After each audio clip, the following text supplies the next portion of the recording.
Bonjour à tous, bienvenue dans ce nouveau numéro de Dimanche en politique. Mon invité cette semaine est Clémence Guettet. Bonjour. Bonjour. Dans 3 jours, vous serez officiellement la tête de liste d'Union, la France Insoumise NPA, pour les élections régionales en Nouvelle-Aquitaine. C'est la raison pour laquelle nous vous avons invité. Vous êtes également secrétaire général du groupe LFI à l'Assemblée nationale, donc proche collaboratrice de Jean-Luc Mélenchon. Et vous êtes enfin co-responsable du programme L'Avenir en commun qui servira de plateforme idéologique pour les élections présidentielles et législatives de l'an prochain. Alors avant de parler bien sûr de la campagne des régionales et autres rendez-vous politiques à venir, nous allons tenter de mieux vous connaître.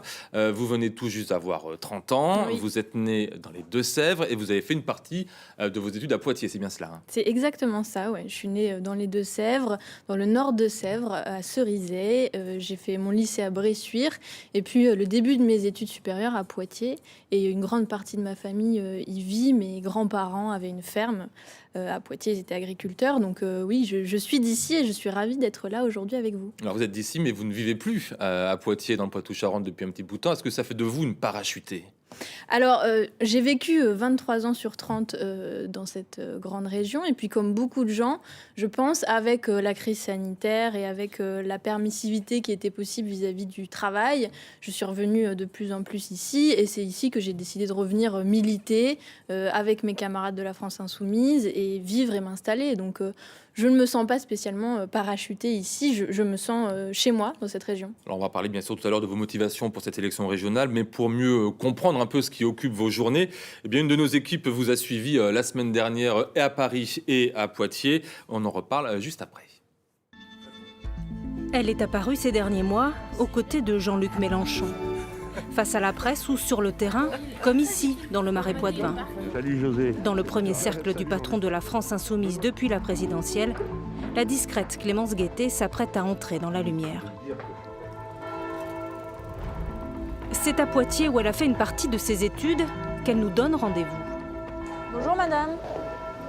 On fait une collecte de denrées alimentaires. À tout juste 30 ans, Clémence Guettet mène sa première campagne régionale. Chef de file des Insoumis en Nouvelle-Aquitaine, elle est l'un des nouveaux visages de cette élection, seule porte-parole du Poitou-Charentes. Le fait que je vienne et que je milite principalement en Poitou-Charentes, c'est aussi un message pour nous. Les autres candidats, je ne sais pas si c'est le cas de tous, mais en tout cas une grande majorité, seront girondins, voire bordelais. Et je pense qu'il faut qu'on parle en fait de l'absurdité ressentie par les gens vis-à-vis du pouvoir régional et en fait vis-à-vis pour eux de l'absence de décisions possibles au quotidien vis-à-vis de cette région. Donc là, il faut qu'on détermine d'abord les questions gouvernementales. On est en 2e et 16e position. Son expérience politique, c'est à l'Assemblée nationale que cette native des Deux-Sèvres la forge depuis 5 ans. Avec les députés insoumis, tous réunis, Clémence Guettet doit manager le travail d'une centaine de collaborateurs. Jean-Luc Mélenchon lui a confié le secrétariat général du groupe parlementaire, un poste clé. Il n'y a pas d'histoire ? Il n'y a pas d'histoire. Le patron de LFI prédit d'ailleurs un bel avenir à sa jeune protégée. La gauche traditionnelle est en miettes. Nous, on fait ce qu'on peut, mais il ne faut pas non plus qu'on se raconte d'histoire. On tâche de bien faire. Et puis, il y a un moment où les pièces devront s'emboîter, à nouveau. Et c'est là que des personnages comme Clémence et d'autres vont jouer un rôle extrêmement important, parce que ça va être des personnalités qui vont être capables à la fois de fermeté doctrinale, programmatique, et de souplesse dans la gestion des rapports entre les personnes, qui est quand même, là, d'habitude, la plaie à gauche, quoi. Tête pensante du parti dont elle coordonne le programme, Clémence Guettet est titulaire d'un master d'écologie. Défense de l'environnement, mobilité et référendum d'initiative locale, des thèmes chers à la France Insoumise, seront au cœur de sa campagne. C'est une région que je connais bien, pour laquelle j'ai envie que des choses changent assez radicalement, pour laquelle je pense qu'on... Voilà, comme dans d'autres endroits, mais il y a une trentaine d'années de gestion socialiste, avec certaines habitudes politiques qui, à mon avis, doivent être maintenant radicalement modifiées. Encore peu connue du grand public, Clémence Guettet compte sur le vent de dégagisme qui a soufflé sur les municipales pour faire entrer les insoumis à l'Assemblée régionale et se faire un nom dans sa région.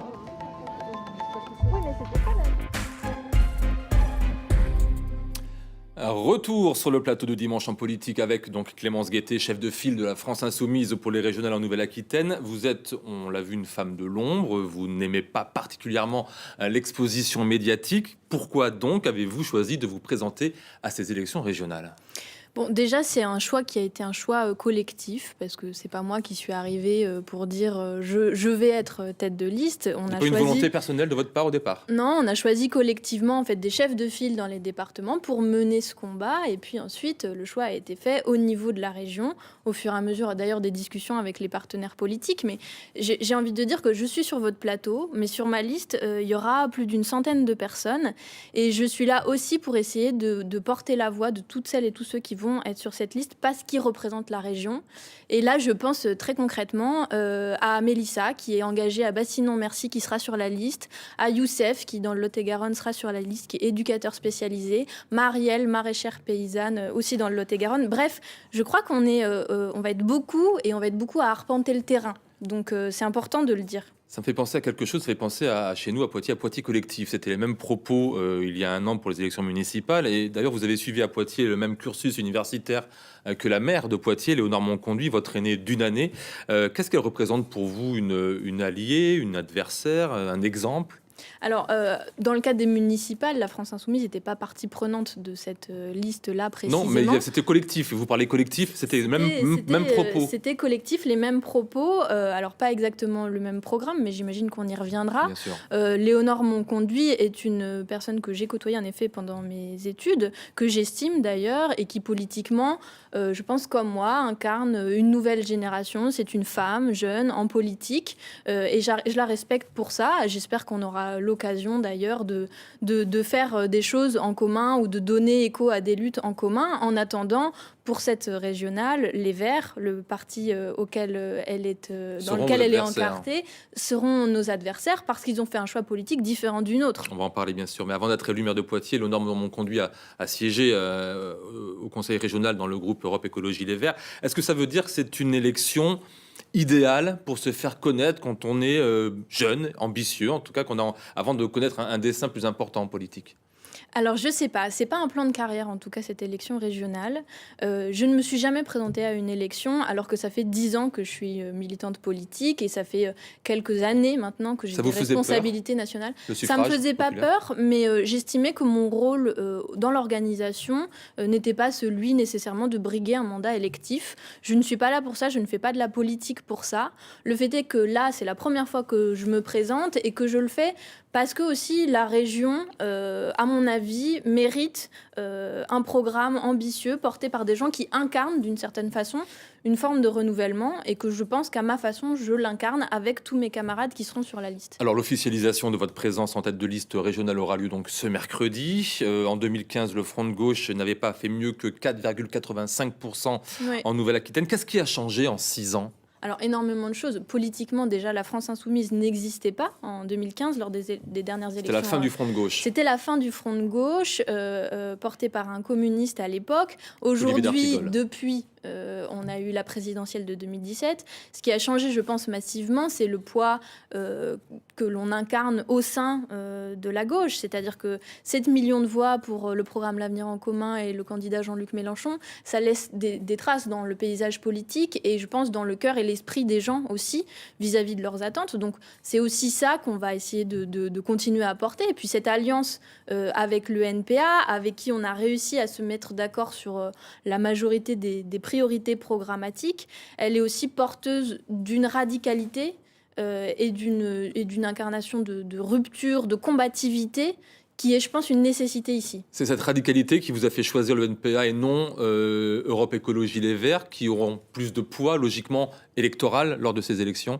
C'est pas exactement comme ça que ça s'est passé. En fait, on a tendu la main parce qu'on avait envie de faire des alliances qui sont possibles au niveau régional parce que les compétences sont pas les mêmes que les sujets qui peuvent nous opposer sur le plan national. Donc vous avez tendu la main aux écologistes? On a tendu la main à toutes les forces de gauche, les communistes... Socialistes y compris? Non.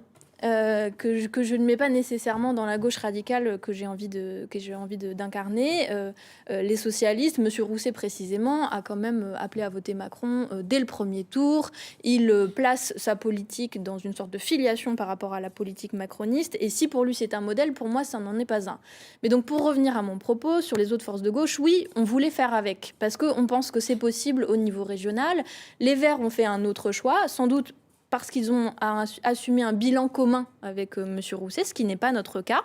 Les communistes ont fait un autre choix, sans doute parce qu'ils ont des nécessités stratégiques qui ne sont pas les autres, même si des communistes seront sur notre liste, France Insoumise, NPA et d'autres. Et j'ai envie de dire, ça n'est pas une alliance d'appareils, ce que nous avons essayé de faire.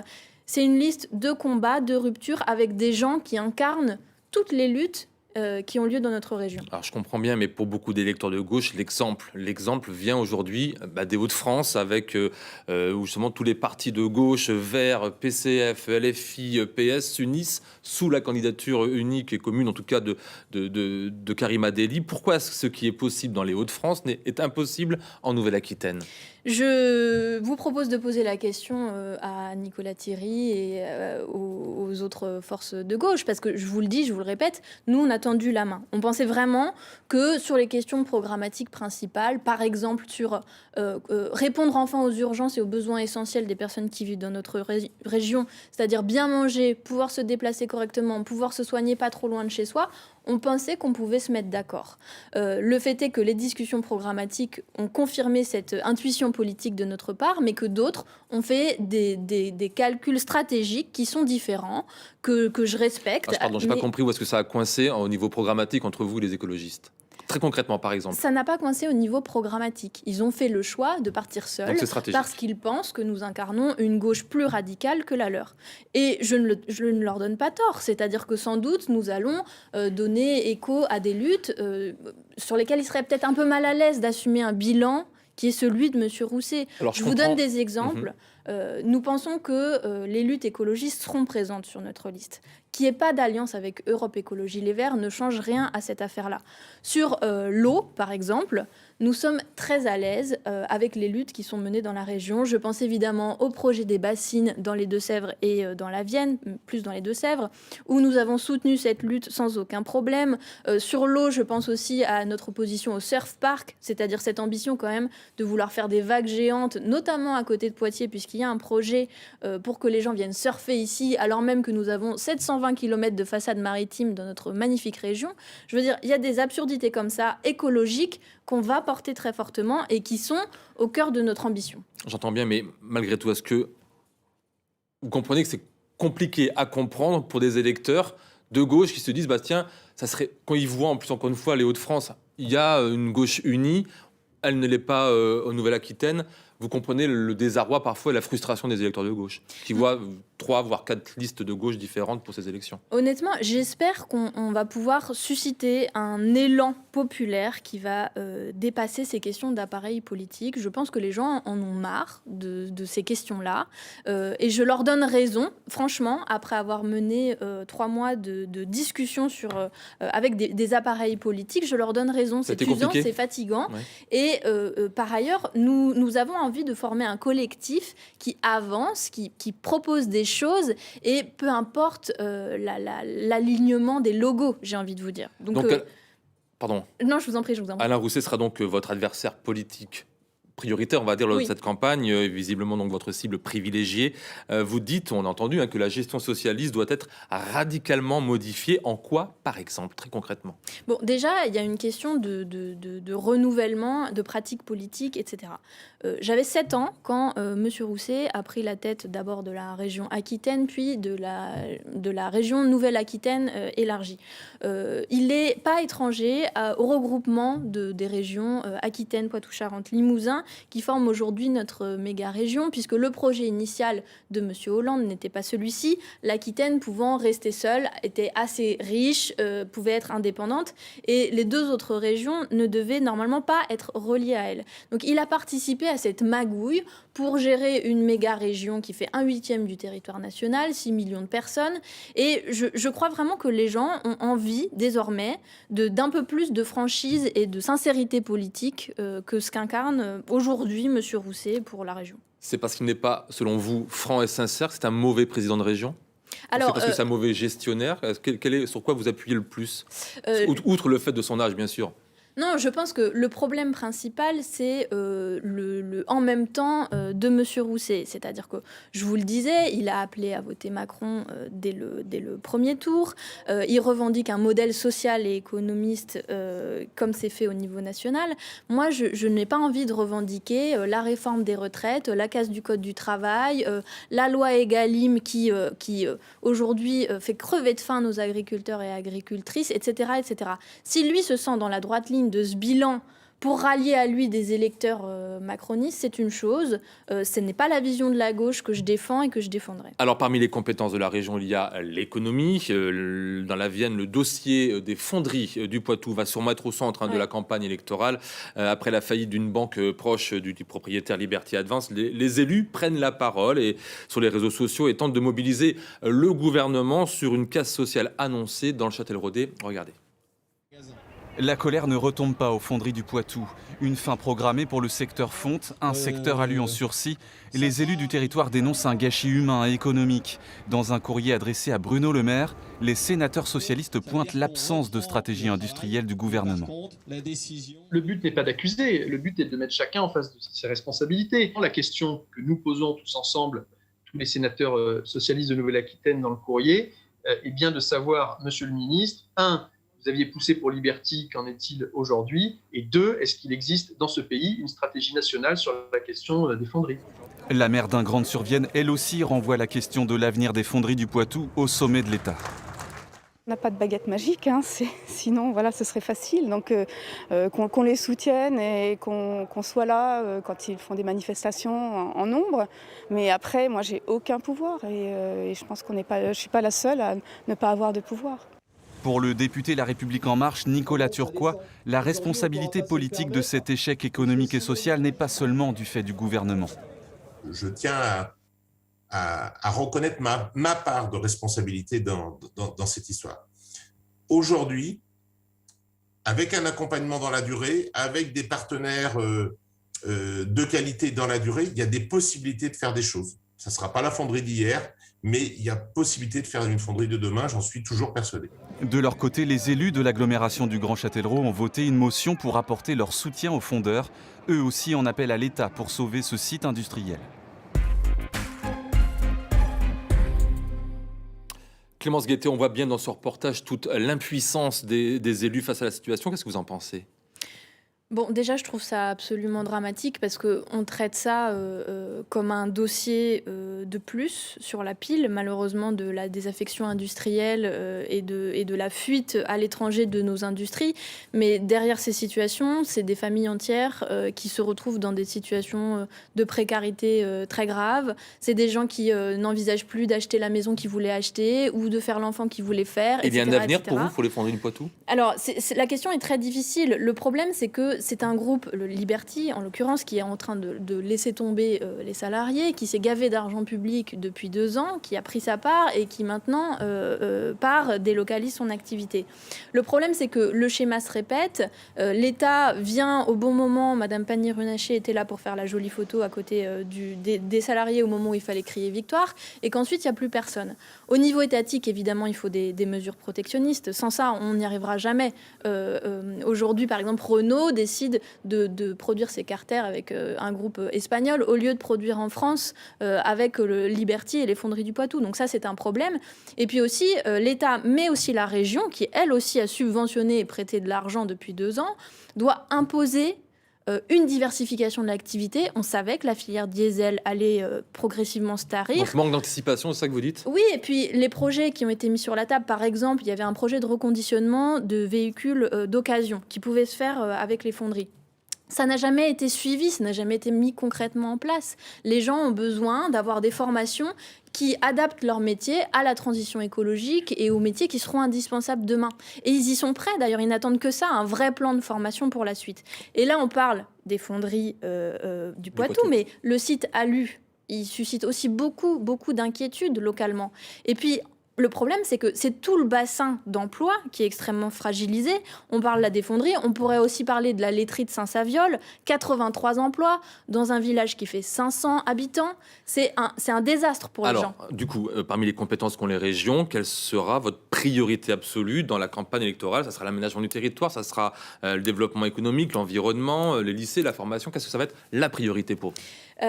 Puisqu'on est sur le dossier des emplois, la région, elle a des leviers pour les emplois. C'est la conditionnalité des aides aux entreprises avec des critères sociaux, c'est-à-dire arrêter de licencier, arrêter de mettre les gens à la porte alors qu'ils ont besoin d'avoir un emploi, et des critères environnementaux. J'étais il y a 2 semaines à Pau, dans le bassin de Lac, où les usines du coin rendent les gens malades. Ça n'est pas possible, il n'y aura plus 1 euro pour ces entreprises qui polluent et qui licencient. Ça, c'est une priorité parmi d'autres.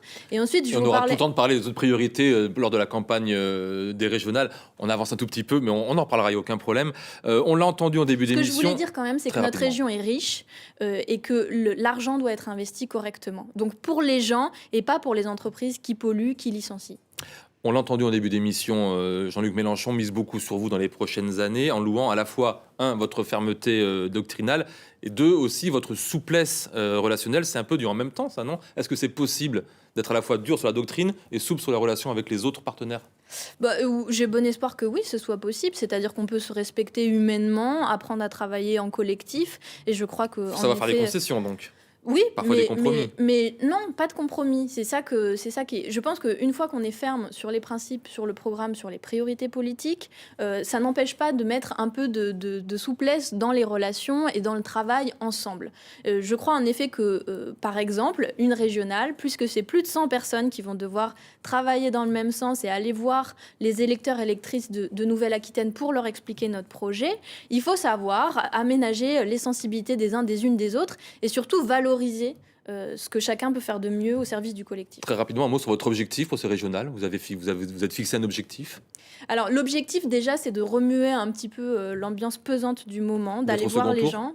Alors, 10% pour se maintenir au second tour, évidemment, c'est un objectif. Je crois qu'il est par ailleurs tout à fait atteignable. Et puis surtout, faire rentrer des élus de combat au conseil régional pour contester la politique menée ou pour diriger cette région. On parlait de Jean-Luc Mélenchon. Sa venue en octobre dernier dans le Marais Poitevin avec les anti-bassines, c'était votre idée?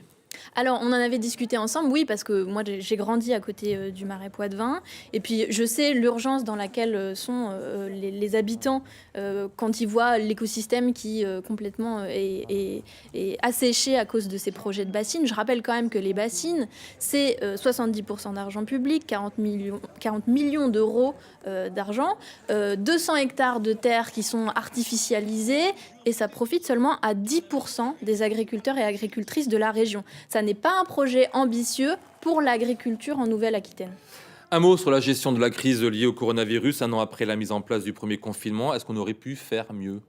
Ah oui, je crois qu'on aurait pu faire mieux. On n'a pas tiré sur l'ambulance il y a 1 an. C'était une pandémie mondiale, elle nous est tombée dessus, il fallait faire face collectivement. Maintenant, ça fait 1 an que ça dure. Le reconfinement et toutes les mesures dont on peine d'ailleurs à comprendre l'incohérence, c'est dû à leur incompétence. Donc là, je crois qu'aujourd'hui, M. Macron et sa clique doivent quand même prendre leurs responsabilités. Les gens n'en peuvent plus. Ce qui s'amène devant nous, c'est une détresse psychologique commune qui va être très très grave, en plus de la précarité financière et des situations objectives dans lesquelles les gens se trouvent. Et il y a un pays dans le monde ou en Europe qui trouve grâce à vos yeux dans cette gestion de la crise sanitaire? Alors, c'est pas le sujet en fait.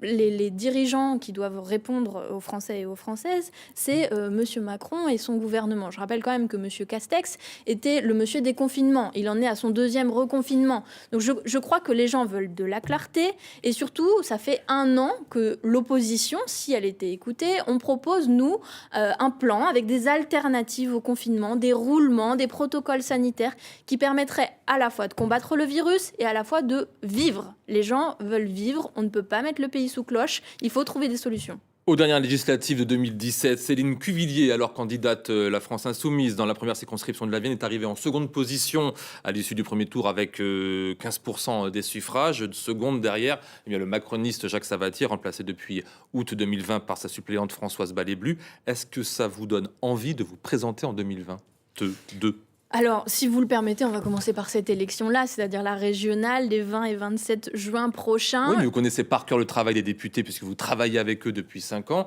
Donc vous avez peut-être envie d'y aller à votre tour et de voir qu'il y a peut-être une possibilité, vu qu'elle a fait, effectivement, le LFI a fait il y a 5 ans un bon score. Vraiment, ça n'est pas mon sujet aujourd'hui. Si jamais on préside la région, je serais bien occupée comme beaucoup d'autres. Si jamais on doit être des élus au conseil régional, là aussi, on aura beaucoup de travail à s'opposer pour être de bons élus et être au contact des gens.